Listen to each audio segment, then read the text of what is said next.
ابھی دیکھ لیجئے گا تقریر ختم ہوتے ہی کتنے نوجوان لڑکے دوڑتے ہوئے آئیں گے اور جرجی صاحب کو اپنے موبائل میں کھینچیں گے، سیلفی لیں گے، فوٹو لیں گے اور دکھائیں گے لوگوں کو، دیکھیے جرجی صاحب سے ملاقات کر کے آئے، فلاں صاحب سے ملاقات کر کے آئے، میری پہنچ یہاں تک ہے، یہ ہے۔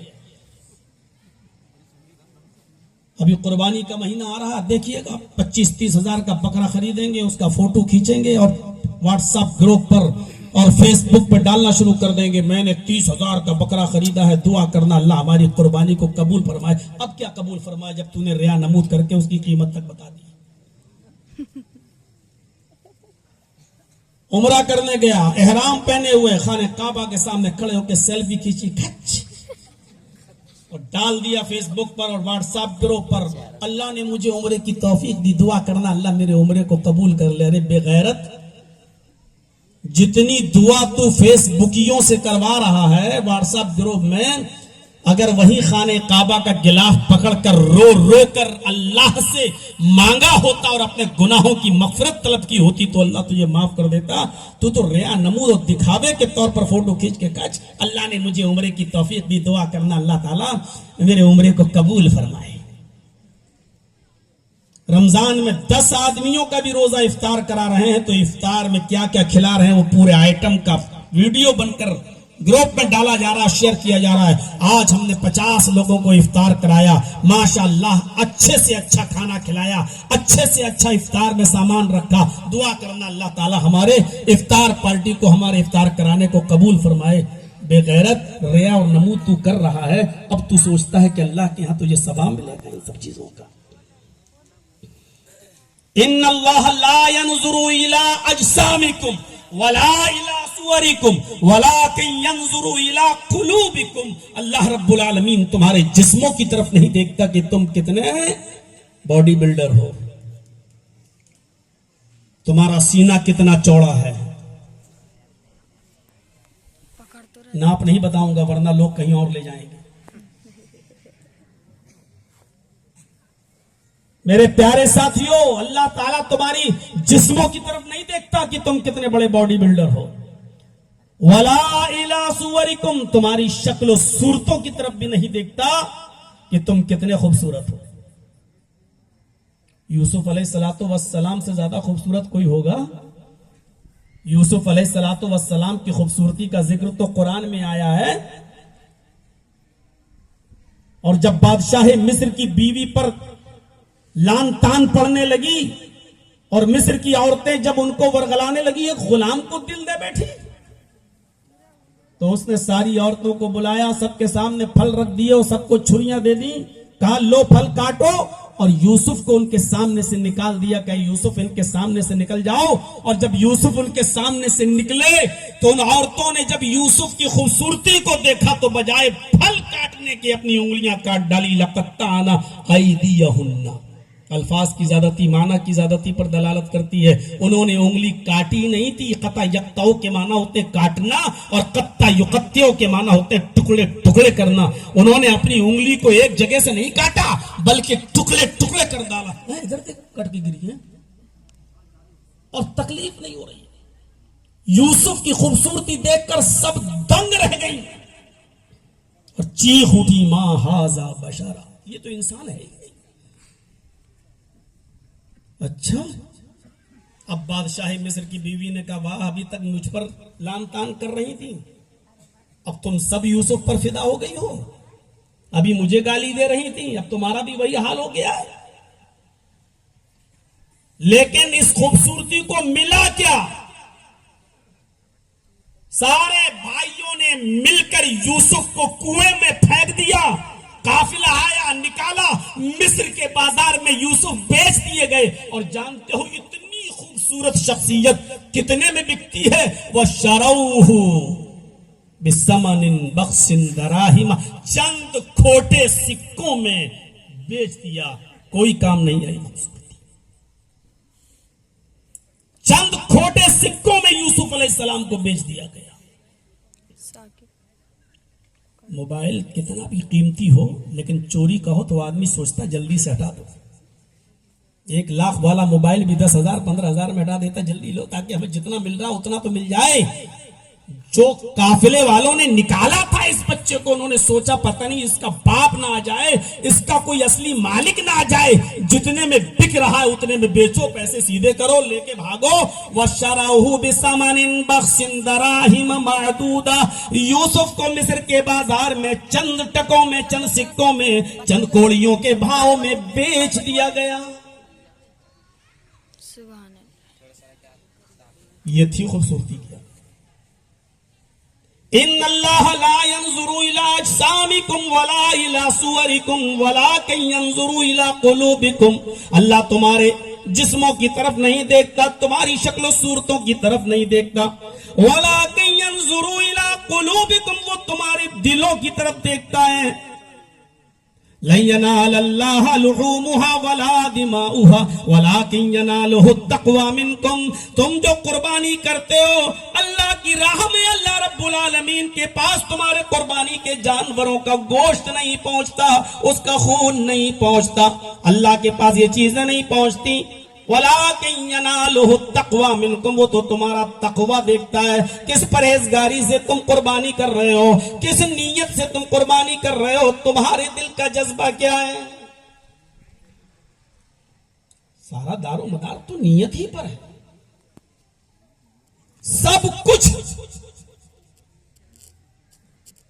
اِذَا الْتَقَى الْمُسْلِمَانِ بِسَيْفَيْهِمَا فَالْقَاتِلُ وَالْمَقْتُولُ فِي النَّارِ، مسلم کتاب الجہاد کے الفاظ اٹھاؤ، اللہ کے نبی فرماتے ہیں جب دو مسلمان تلواریں لے کر باہر آ جائیں اور دونوں آپس میں لڑنے لگے، ایک دوسرے کو مارنے لگے، ایک مارے گا ایک مرے گا، ایک قاتل ہوگا دوسرا مقتول، ایک قتل کرنے والا ہوگا اور ایک قتل کیا جانے والا، فرمایا فالقاتل والمقتول فی النار، قاتل بھی جہنم میں جائے گا اور جس کو قتل کیا گیا وہ بھی جہنم میں جائے گا۔ ھذا القاتل فما بال المقتول یا رسول اللہ، صحابہ نے کہا اللہ کے رسول قاتل کو جہنم میں جانا چاہیے، مقتول کیوں جہنم میں جائے گا، وہ تو مارا گیا، وہ تو قتل کیا گیا، وہ بیچارہ کیوں جہنم میں جائے گا، وہ تو قتل ہوا ہے۔ فرمایا قتل ہونے والا مقتول اس لیے جہنم میں جائے گا، انہو کان حریصا علی قتل صاحبی، کیونکہ اس کے دل میں بھی یہ نیت تھی کہ میں اپنی تلوار سے اس کو قتل کر دوں، وہ اس نیت کی وجہ سے جہنم میں جائے گا، اگرچہ قتل نہیں کیا لیکن اس کے دل میں یہ نیت تھی، اس نیت کی وجہ سے وہ جہنم میں جائے گا۔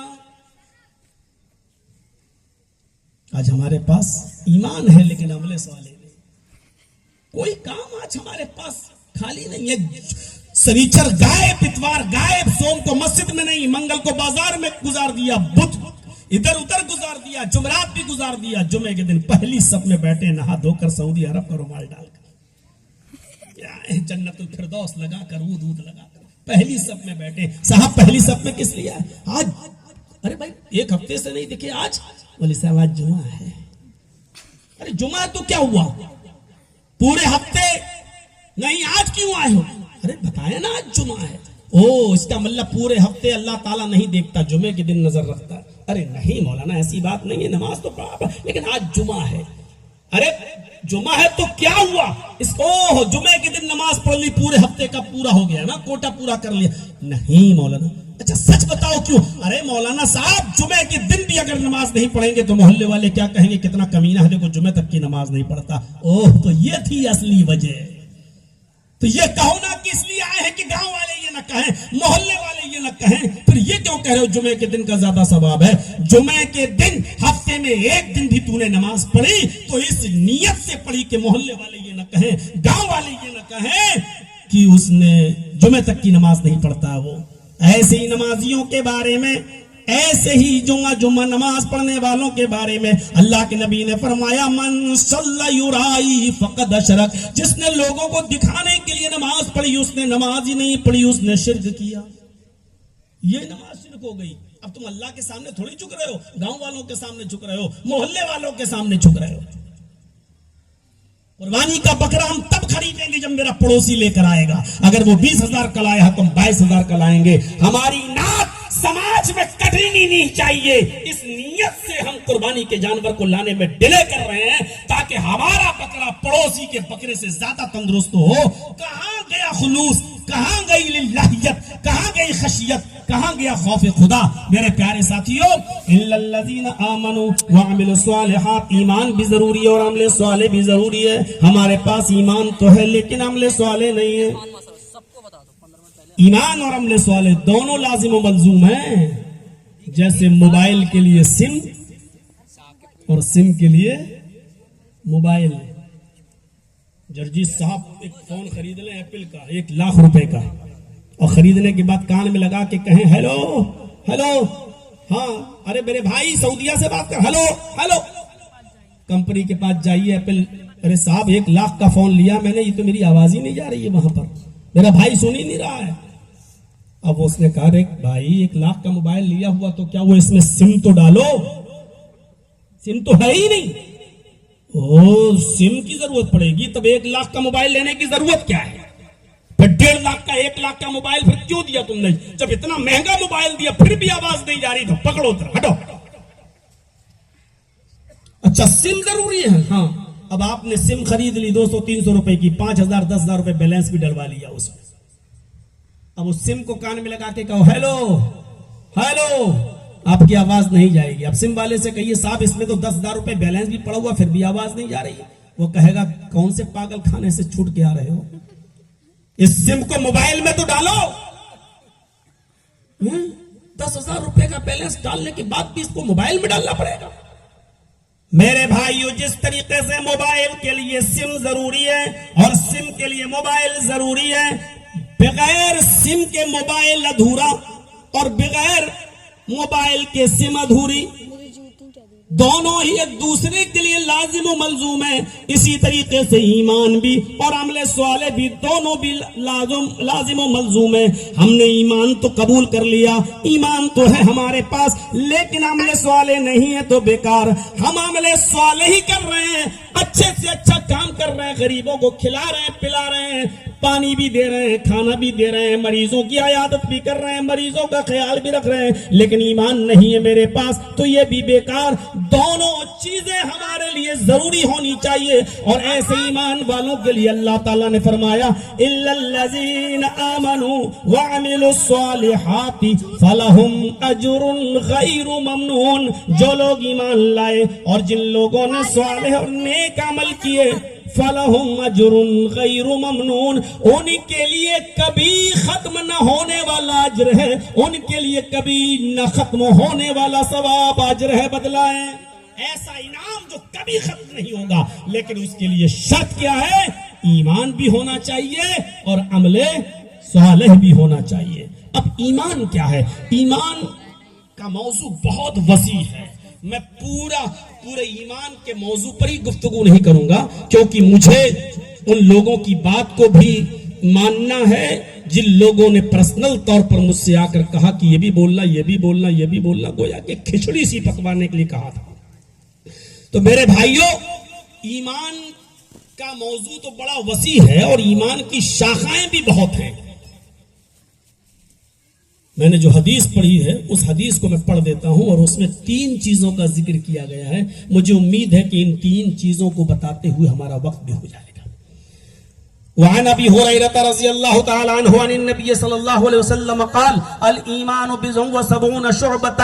حضرت ابو ہریرہ فرماتے ہیں کہ اللہ کے نبی صلی اللہ علیہ وسلم نے فرمایا ایمان کی 70 سے زیادہ شاخائیں ہیں. یہاں 70 سے زیادہ کہنے کا مقصد کثرت ہے، یہاں کوانٹٹی نہیں ہے یا مقدار متعین نہیں ہے، بلکہ یہ بتانا مقصد ہے کہ ایمان کی بہت زیادہ شاخائیں ہیں، بہت زیادہ برانچز ہیں ایمان کی. جیسے کبھی کبھی ہم لوگ اپنی مادری زبان میں بولتے ہیں ٹھیک سے رہو ورنہ لگاؤں گا بھی 50 جوتے تمہارے. تو 50 جوتے لگانے کا مطلب یہ تھوڑی کہ کوئی گنتی کا لگائے گا 1 2 3، مطلب یہ ہے کہ میں بہت زیادہ ماروں گا بھی. صحیح سے رہو نا، ماروں گا بھی، 50 جوتے لگاؤں گا یعنی بہت زیادہ ماروں گا. تو یہ کثرت مراد لی جاتی ہے. اسی طریقے سے یہاں کثرت مراد لی گئی ہے. ایمان کی بہت سی شاخائیں ہیں، 70 سے زیادہ شاخائیں مطلب بہت سی شاخائیں ہیں. لیکن اس حدیث کے اندر اللہ کے نبی نے ایمان کی 3 شاخاؤں کا ذکر کیا ہے، ایک سب سے افضل، ایک سب سے ادنا اور ایک بیچ میں. ان تینوں چیزوں کو دیکھ لیجئے. فَأَفْضَلُهَا قَوْلُ لَا إِلَهَ إِلَّا اللَّهِ. ایمان کی افضل شاخ، ایمان کی سب سے افضل برانچ کیا ہے؟ لا الہ الا اللہ کہنا. اپنی زبان سے لا الہ الا اللہ کہہ دو. صرف کہہ دینا ہی نہیں ہے، لا الہ الا اللہ کے مطالبات کو بھی پورا کرنا، اس کے تقاضوں کو پورا کرنا بھی ضروری ہے. ورنہ لا الہ الا اللہ کون نہیں کہہ رہا ہے؟ آج مسلمانوں میں 72 73 فرقے جو وجود میں آ گئے، کوئی ایسا نہیں ہے جو یہ نہ کہتا ہو لا الہ الا اللہ. سب اس بات کے قائل لا الہ الا اللہ. کون نہیں کہتا ہے؟ من قال لا الہ الا اللہ دخل الجنہ، جس نے لا الہ الا اللہ کہا وہ جنت میں داخل ہوگا صرف کہہ دینے سے. من کان آخر کلامہ لا الہ الا اللہ دخل الجنہ، جس آدمی کی زبان سے آخری جملہ لا الہ الا اللہ نکلا اور اس کے بعد وہ مر گیا، وہ جنت کے اندر جائے گا. یعنی جس کی زبان سے جملہ ہی لا الہ الا اللہ آخری تھا، اس کے بعد اس کو کچھ کہنے کا موقع نہیں ملا اور اس کی روح نکل گئی، وہ جنتی ہے. مطلب لا الہ الا اللہ کے تقاضوں کو پورا کرتے ہوئے اور یہ زبان سے نکلا، توحید پر مرا، تو وہ آدمی بھی جنت کے اندر جائے گا. من مات لا یشرک باللہ شیئا دخل الجنہ، جو اس حال میں مرا کہ اللہ کے ساتھ کسی کو شریک نہیں کرتا تھا، وہ جنت کے اندر داخل ہوگا. یعنی لا الہ الا اللہ کے تقاضوں کو پورا کرنا. انسان کو یہ جاننا چاہیے کہ لا الہ الا اللہ کا مطلب صرف لا الہ الا اللہ، یعنی اللہ کے علاوہ کوئی معبود نہیں، یہ تسلیم کرنا ہے. لا الہ الا اللہ یعنی لا معبود الا اللہ، لا الہ الا اللہ یعنی لا مسجود الا اللہ، لا الہ الا اللہ یعنی لا مقصود الا اللہ، لا الہ الا اللہ یعنی لا مطلوب الا اللہ. یہ سارے معنی اس لا الہ الا اللہ میں شامل ہے. لا الہ الا اللہ، اللہ کے علاوہ کوئی الہ نہیں، یعنی لا الہ الا اللہ لا معبود الا اللہ، اللہ کے علاوہ کوئی معبود نہیں. لا الہ الا اللہ یعنی لا مسجود الا اللہ، اللہ کے علاوہ کوئی سجدہ کرنے کے لائق نہیں کہ جس کو سجدہ کیا جائے. لا الہ الا اللہ یعنی لا مطلوب الا اللہ، لا الہ الا اللہ یعنی اللہ کے علاوہ ہمارا کوئی مطلوب نہیں. یہ چیز شامل ہونی چاہیے. لا الہ الا اللہ اے لا مقصود الا اللہ، اللہ کے علاوہ ہمارا کسی اور کی طرف کوئی قصد نہیں. یہ ساری چیزیں اس کے اندر شامل ہیں. لا الہ الا اللہ کا مطلب یہ ہوتا ہے، میرے پیارے ساتھیوں غور سے سنیے گا، کہ یہ کلمہ یہ عقیدہ رکھنا کہ اس کلمے کو 80 سال تک ایک انسان بڑھاپے تک اس کو جو ہے گناہ کرتا رہا، شرک میں مبتلا رہا اور کفر میں مبتلا رہا، لیکن 80 سال میں ہزاروں بیماریوں میں مبتلا ہو گیا، لیکن مرنے سے پہلے اس کی زبان سے کلمہ ادا ہو گیا لا الہ الا اللہ، تو یہ 80 سال کا بوڑھا بھی اب جنتی ہو گیا. کیوں؟ اس کلمے کے ذریعے وہ جنتی بن گیا. اور ایک انسان کفر اور شرک میں مبتلا رہا اور یہ کلمہ اس کو نصیب نہیں ہوا اور مر گیا، تو وہ جہنمی ہے. وہ 12 سال کا 11 سال کا بچہ یاد ہے یہودی کا، جو اللہ کے نبی کی خدمت کیا کرتا تھا، بیمار ہو گیا. بخاری کی روایت، اللہ کے نبی صلی اللہ علیہ وسلم کو پتا چلا کہ یہودی کا وہ بچہ بیمار ہے، تو آپ اس کو دیکھنے کے لیے گھر گئے، اور جب گئے تو وہ آخری سانسیں لے رہا تھا. نبی اکرم اس کے سرہانے بیٹھ جاتے ہیں. اللہ کے نبی صلی اللہ علیہ وسلم نے اس بچے سے کہا، اس 11-12 سال کے یہودی کے بچے سے، بیٹا قل لا الہ الا اللہ، تم لا الہ الا اللہ کہہ دو. وہ اپنے باپ کا چہرہ دیکھنے لگا. اس کے باپ نے سمجھ لیا کہ وہ میری اجازت مانگ رہا ہے. باپ سمجھ گیا کہ یہ بچہ میرا نبی کے پاس جاتا تھا، نبی کی خدمت کرتا تھا، پھر آتا تھا اور نبی کی خوبیاں بیان کرتا تھا، لیکن میرے ڈر سے وہ اسلام نہیں لاتا تھا، کلمہ نہیں پڑھتا تھا. لیکن آج پتہ نہیں اس باپ کو کیا ہو گیا. اس باپ نے اس بچے سے، اپنے بیٹے سے کہا، میرے لخت جگر، تمہیں محمد رسول اللہ کی باتیں پسند ہیں، تم اس سے پہلے بھی نبی کی خوبیاں بیان کرتے تھے، نبی کی پاک دامنی کا ذکر کرتے تھے، ان کی سچائی کا ذکر کرتے تھے. آج میں تمہیں پرمیشن دیتا ہوں کہ تم کلمہ پڑھ لو، تم محمد رسول اللہ کی بات مانو، جو وہ کہہ رہے ہیں ان کی بات کو تم تسلیم کر لو. اس بچے کے چہرے پہ مسکراہٹ آ گئی اور محمد رسول اللہ صلی اللہ علیہ وسلم کے چہرے کی طرف دیکھ کر اس کے منہ سے کلمہ نکلتا ہے، اشہد ان لا الہ الا اللہ۔ یہ کلمہ اس کے منہ سے ادا ہوتا ہے اور کلمے کی ادائیگی کے بعد چہرے پر مسکراہٹ اور اس بچے کا انتقال ہو جاتا ہے۔ نبی اکرم صلی اللہ علیہ وسلم دیکھتے ہیں کہ یہ بچہ دم توڑ چکا ہے، انتقال کر چکا ہے، اس کے سرہانے سے اڑتے ہیں اور کھڑے ہو کر کہتے ہیں الحمدللہ الذی انقذہ عن النار، تمام تعریفیں اس اللہ کے لیے ہیں جس نے اس بچے کو آخری وقت میں جہنم کی آگ سے بچا لیا۔